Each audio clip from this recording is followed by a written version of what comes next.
Devil hunt বা শয়তান শিকারের অভিযান শুরু। তেল আবিবের বাংকারে আজ পিনপতন নিরাপত্তা।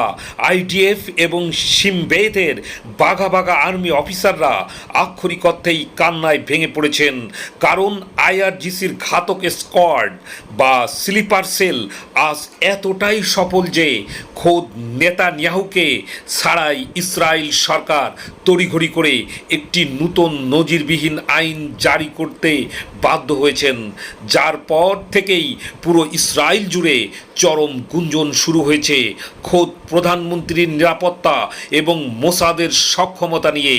তবে প্রশ্ন হলো, ইরান অভিযান ঘোষণার 24 ঘন্টা শেষ না হতেই কিভাবে অবরুদ্ধ হলেন নেতানিয়াহু, তার কট্টর স্ত্রী সারা এবং 5 সন্তান?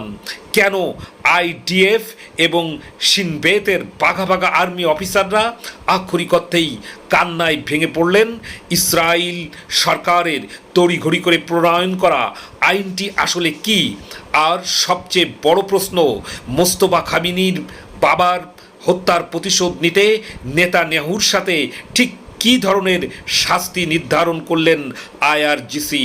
সর্বশেষ কি জানা গেল জানতে দর্শক ভিডিওটিতে একটি লাইক দিন, ভিডিওটি শেয়ার করুন এবং পেজটি ফলো অথবা সাবস্ক্রাইব করে শেষ পর্যন্ত আমাদের সাথেই থাকুন।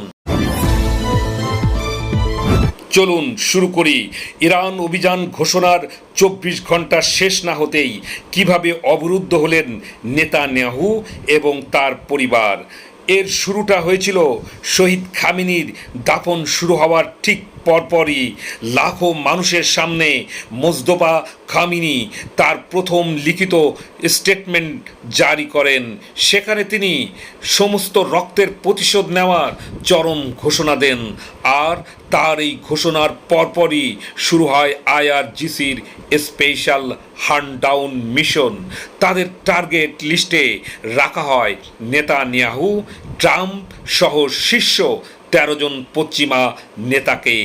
আর এ অভিযান শুরু হতেই ইসরায়েল থেকে একে একে আক্ষরিক অর্থেই গায়েব হতে শুরু করেছেন নেতানিয়াহু, তার কট্টর স্ত্রী সারা এবং 5 উগ্র সন্তানের গতিবিধি। তড়িঘড়ি করে বাড়ানো হয় তাদের নিরাপত্তা এবং খুলে দেওয়া হয় মাটির নিচের অতি সুরক্ষিত বাংকার। কিন্তু শেষ পর্যন্ত তাদেরকে আর কেউ সোশ্যাল মিডিয়ায় বা বাইরে প্রকাশ্যে দেখেনি। খোদ নেতানিয়াহুর নিজস্ব বন্ধুবান্ধব বা পরিবারের অন্যান্য আত্মীয় স্বজনদের থেকেও তারা পুরোপুরি কাট অফ বা বিচ্ছিন্ন, যার পর থেকে ইসরায়েল জুড়ে এই কল্পনা উঠেছে যে নেতানিয়াহু এবং তার পরিবার এখন কোথায়, যার প্রভাব গিয়ে পড়েছে ইসরায়েল আর্মি হেডকোয়ার্টারে। ইসরায়েল জেনারেলরাও খুব ভালো করে জানেন যে ইরান শুধু নেতানিয়াহুকে টার্গেট করেনি, আইআরজিসি এবার তাদের দিকেও নজর দিয়েছে।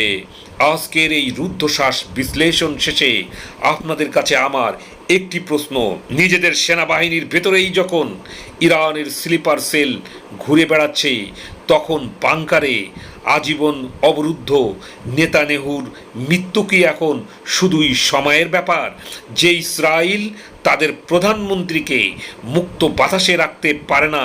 সে দেশের সাধারণ নাগরিকদের ভবিষ্যৎ কি এবার মানচিত্র থেকে চিরতরে মুছে যাওয়ার অপেক্ষায়? কমেন্ট বক্সে আপনার অত্যন্ত তীক্ষ্ণ মতামতটি অবশ্যই জানাবেন এবং ভিডিওটি শেয়ার করুন। ধন্যবাদ।